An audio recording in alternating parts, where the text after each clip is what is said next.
Yo, what's up? It's your dog, and I'm back like I left some. Your favorite broker, your favorite investor, your favorite flipper, all of that. It's me, Jeremy. Every investor has that one flip that tests your resolve, that damn near breaks your spirit, and that drains your bank account. Today, I'm going to talk about the 3 mistakes that I made on that particular flip in my life. So I picked this house up for $120,000. Friend, the ARV, which is the after repair value on this house, was $265,000. Now you do the math. I thought when I picked this property up, this gonna be a breeze. Easy work, light work, great area, decent bones, a pool in the backyard. First thing I did, the first fuck up for me, was not filling in this pool. It was old, it was cracked, and honestly, it was a huge liability. But my ego told me, oh my God, buyers are gonna love this pool. And honestly, I got a little girl. She wanted to get in that pool. She wanted to swim in that pool. And I let my heart and my ego get the best of me, and I did not fill this pool in. I attempted to fix a liability that damn near drowned me. I got multiple quotes. This guy came in about $10,000 under every other contractor. Red flag number motherfucking 1. Because what I should have known, what I should have peeped and realized in that moment was this. If he's nearly half the price of every other legitimate contractor in the area, then obviously there must be a deficiency, or there must be something in his work. But he came referred through a friend, and he had done some work for a friend before, so I just reasoned within myself that I'd be fine. This guy's just trying to look out for me. Poppycock. Not true. This guy ended up misquoting the job severely. He ordered the wrong size liner, and he misbuilt a wall that had cracks in it. And literally, I had to fire this dude midway through the project, and I lost over $11,000 dealing with this dude. Now, that isn't even counting all of the money that I had to pay to come and rectify the issues that this guy skipped over.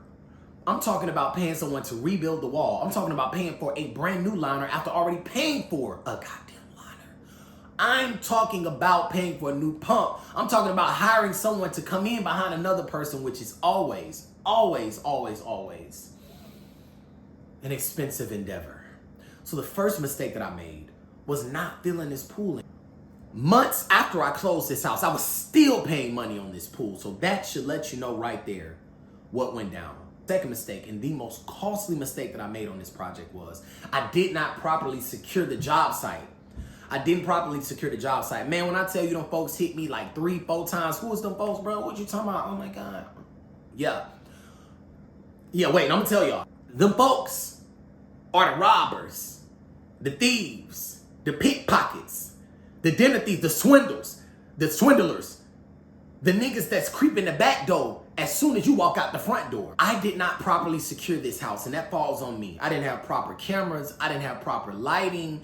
I didn't have a security system on site, because I reasoned within myself that I was going to save money by not pouring money into cameras, and pouring money into a security system, and pouring money into having spotlights all around the house. I was like, man, I could save a couple of thousand by avoiding that. But I lost nearly $10,000 because they came in and stole my materials at different junctions of the job. At one point, they hit me for all of the flooring that was sitting in the house. They hit me for my toilets. They hit me for all of the wood that I was going to use to build the privacy fence in the backyard. These folks took me down through there. So the most valuable lesson that I learned is you have to properly secure your job site. And the last thing, or the last mistake that cost me the most money on this job, was swapping contractors midway throughout the process. I got to the point with one of my contractors where we weren't seeing eye to eye.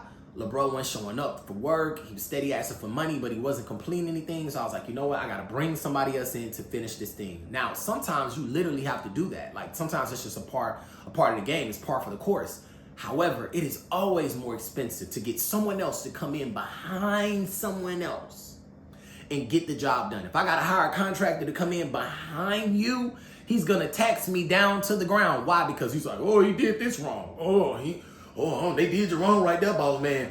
Ooh, I'm trying to help you out, man. I'm trying to get you out this project, but it's gonna cost me this to do that or whatever the case is. I spent probably an extra $20,000 on swapping contractors midway throughout the process. And so one of the things that nearly bankrupted me on this deal was hiring other contractors to come in and finish work that the first contractor did not complete. And so to give you a quick recap on what mistakes I made in this process, number one, if you get a pool, you see a pool, fill that fucker in.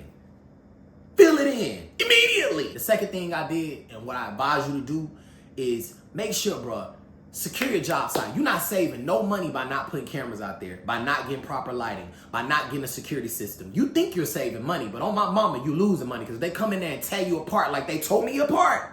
You're going to feel it.